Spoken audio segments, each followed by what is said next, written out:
Welcome and thank you for listening to this discussion around effective supervision and the new minimum standards documentation. My name is Sarah Meenan and I'm the Advancing Practice Faculty Supervision and Assessment Lead Midlands region, working for Health Education England. Within this presentation, I will focus on how to facilitate effective supervision for advanced practice, and this is aimed at employers, advanced practice leads in organisations and training hubs, advanced practice supervisors and trainee advanced practitioners. Please do share this recording with other colleagues as you see appropriate. This session is intended to complement the new guidance document, Advanced Practice Workplace Supervision for Minimum Standards for Supervision, which was shared with our stakeholders earlier this year. I will reference this document and the resources throughout the session.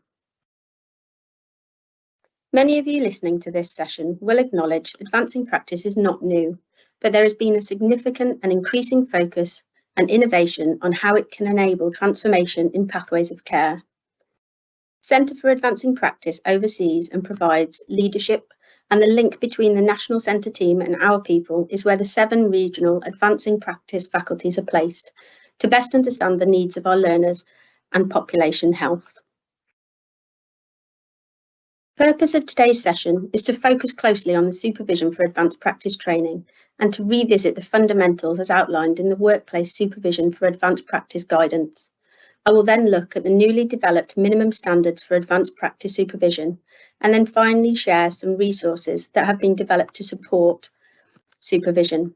Please do disseminate and share this information widely in your organisations, as this will help to raise the importance of supervision as a crucial element in the development of safe, competent and capable advanced practitioners, and will ensure that the appropriate clinical governance is in place to guard patient and practitioner safety. The Workplace Supervision for Advanced Clinical Practice document was launched in October 2020. This work was commissioned to look at supervision in a multi-professional advanced clinical practice. To note that when it was commissioned, the brief was advanced clinical practice to align with the 2017 HE framework for the multi-professional advanced clinical practice. However, we recognise, and it is not acknowledged in the publication, that in some practice contexts, the term advanced practice is preferred, and the guidance is relevant in both contexts. For the purposes of this session, I will use the term advanced practice to include all contexts.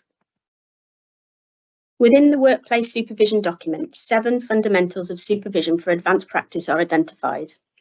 These are the practice context, competence and capability, the contribution of multiple professionals and their registrations, the need to attend to individual learning needs, issues of professional development and transition for practitioners developing at an advanced level, the need for an integrated approach to supervision given the breadth of development across the 4 pillars, and the development of supervisors.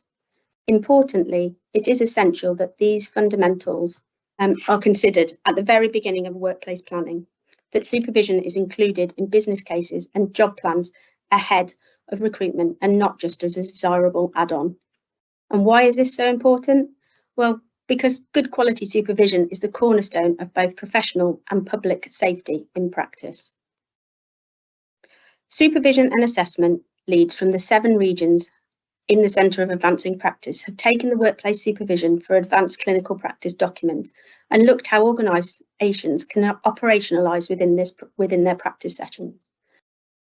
As part of this work, we have produced a guidance document that outlines what the minimum standards should be for supervision when employers are thinking about developing an advanced practice role.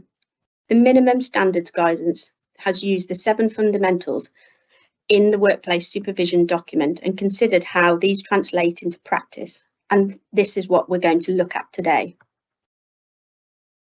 But first of all, I think it is useful to remind ourselves of the 7 fundamentals of supervision and to look at these a little bit more in depth.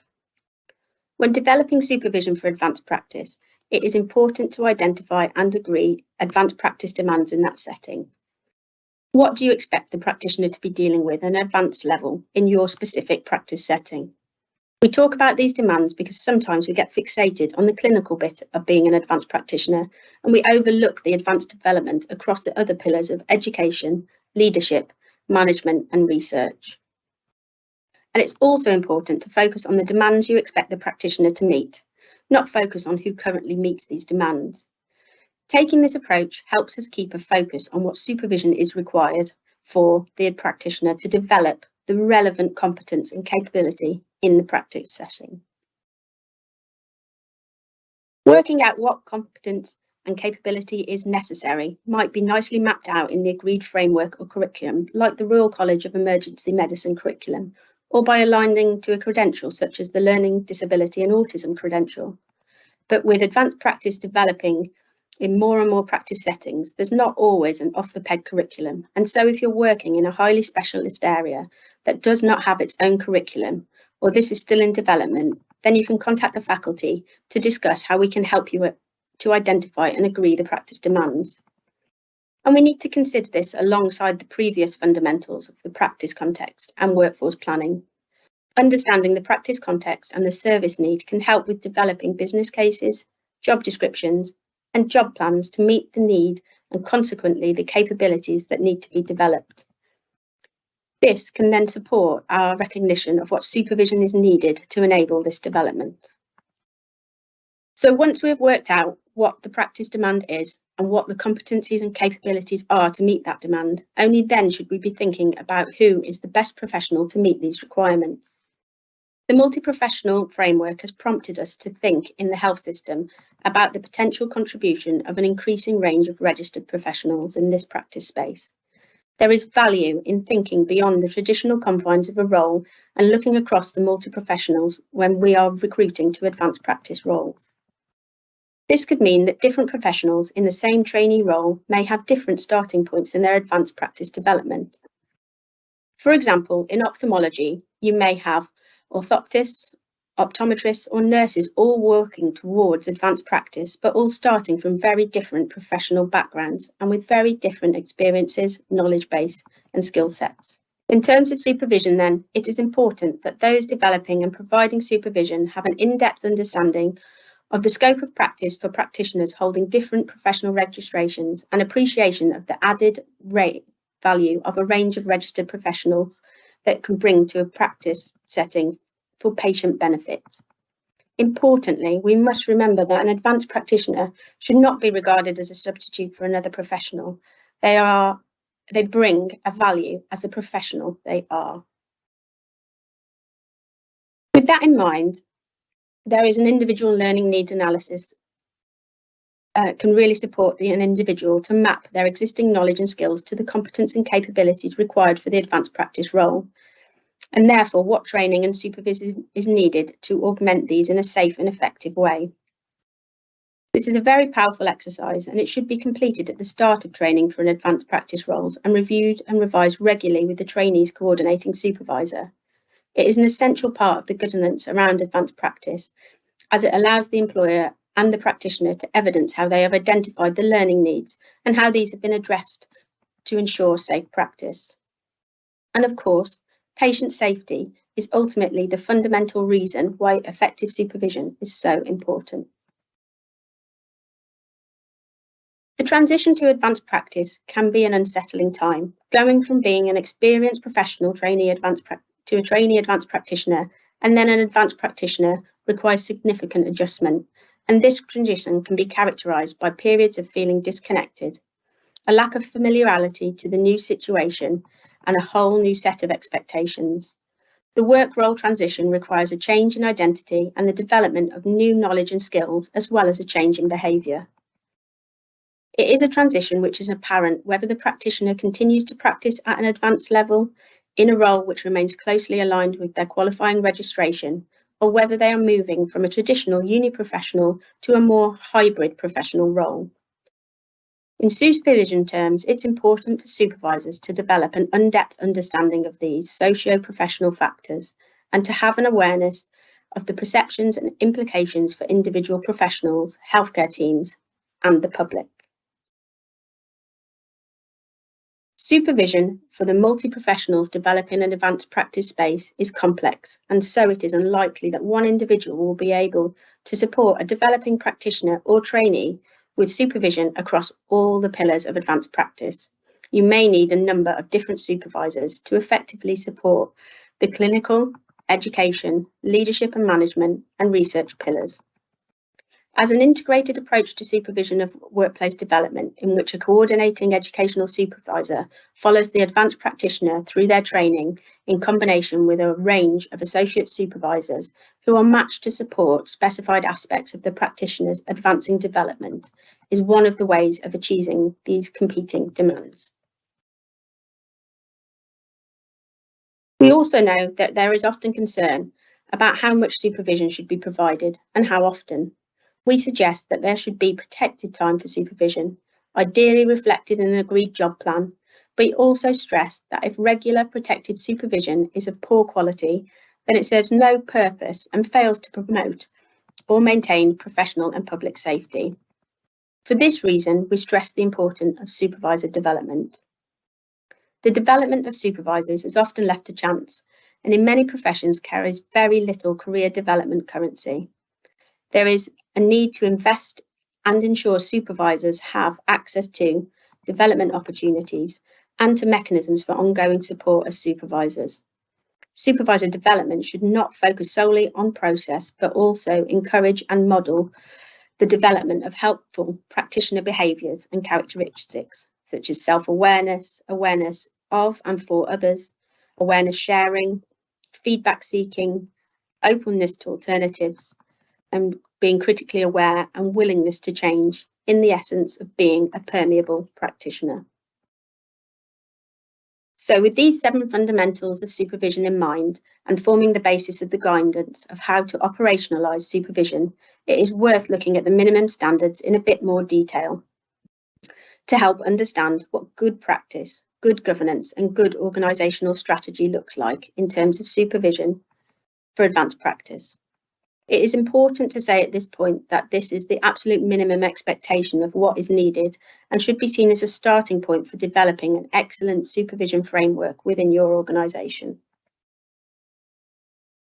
The guidance document uses the 7 fundamentals of supervision and sets the minimum standards that should be integrated into an organisation's advanced practice governance to meet these.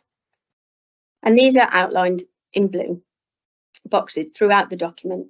The document itself is designed to be concise, accessible, and hopefully very easy to navigate.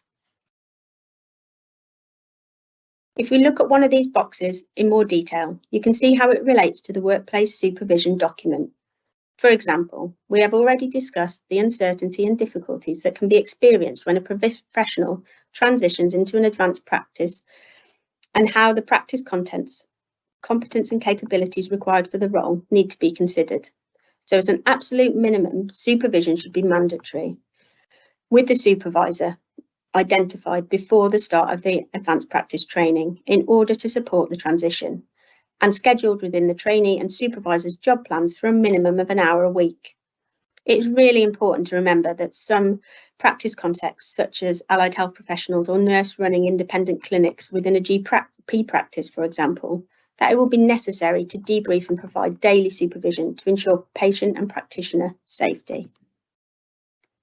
As I have already mentioned, it is unlikely that one individual will be able to support a developing practitioner or trainee with supervision across all the pillars of advanced practice. You may need a number of different supervisors to effectively support the clinical, educational, leadership and management, and research pillars. The coordinating supervisor must be an experienced practitioner who can provide a consistent relationship through the period of training and who has an in-depth knowledge of the advanced practice role within the speciality. And if the coordinating supervisor is themselves an advanced practitioner, then it is advised that they should have been working in the advanced role for a minimum of 3 years before taking on a coordinating supervisor role. The associate supervisors will collaborate closely with the coordinating supervisor and will have expert knowledge in the area that they are supervising. It should also be noted that there may be existing standards for supervisors within some established curriculums that should be followed. This guidance is aimed for those practice areas where there is an absence of a framework or curriculum to guide advanced practice development. and supervisors should have some formal training before they start to supervise a trainee. And this formal training for supervisors is also advised as a minimum standard within good organisational governance for advanced practice. Part of the ongoing work with the faculties is looking at what supervision training is already available and what we are working on with our HEIs and organisations to help identify what is needed in terms of supervisor training for advanced practice. This is very much the next focus of the work being done by the supervision and assessment leads together, but there is already a wealth of resources available for organisations to use to support supervision training that is appropriate for their setting, for example, educational supervisor training or roadmap supervisor training.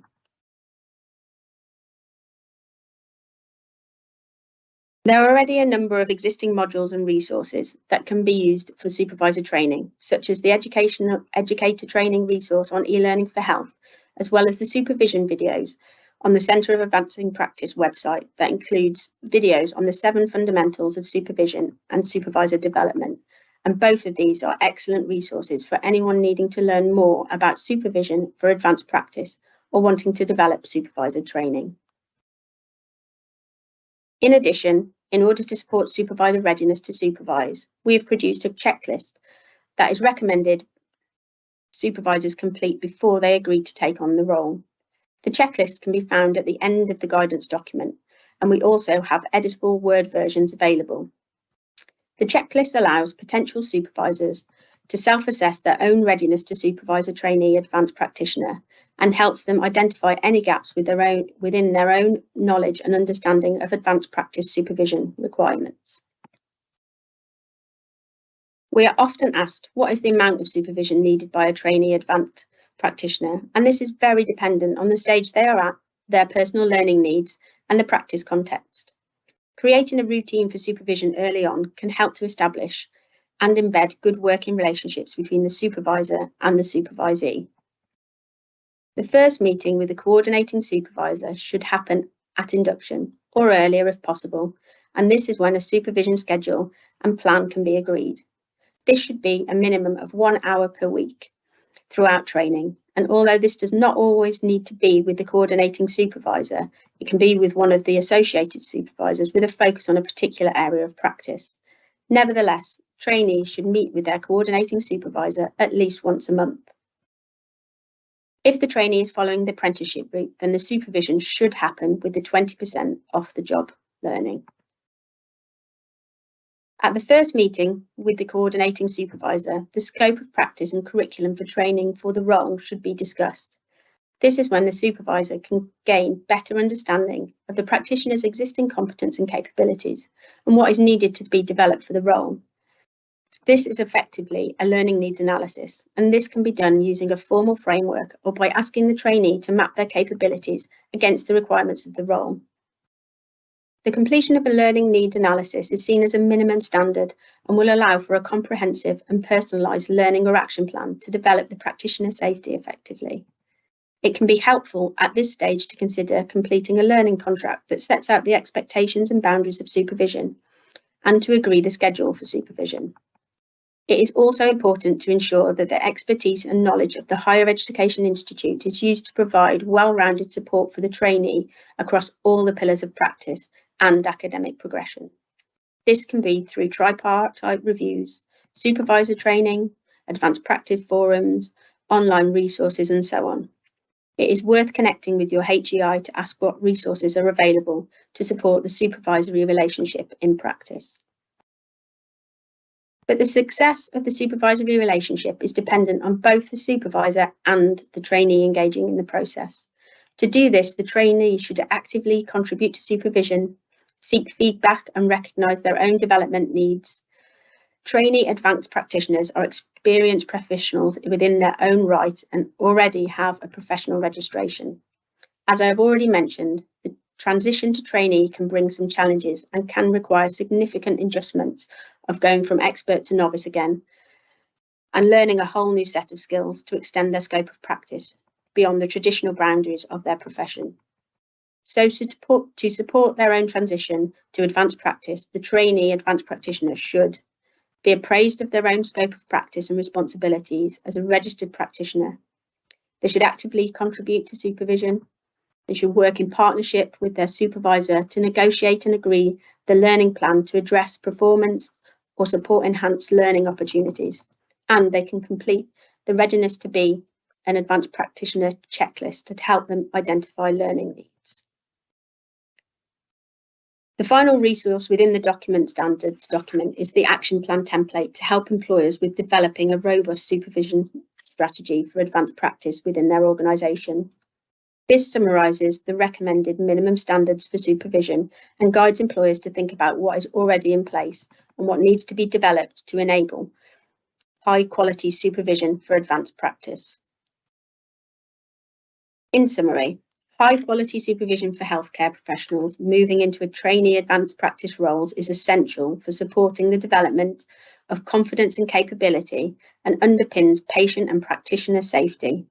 It should be mandatory for all trainee advanced practitioners with a minimum of an hour a week throughout their training with an experienced supervisor who has undergone some formal training to do the role. This should not be seen as a luxury or an add-on, but rather an integral part of job planning that happens at the outset of the development of advanced practice roles. Please use our ACP Inquiries email if you'd like to be added to our stakeholder database. I've included the link to the Centre of Advancing Practice on this slide. And for those of you on Twitter, these are the accounts we use to tweet about advancing practice, so please follow us. It is also a great place to be able to connect with colleagues from across the country and beyond. Thank you.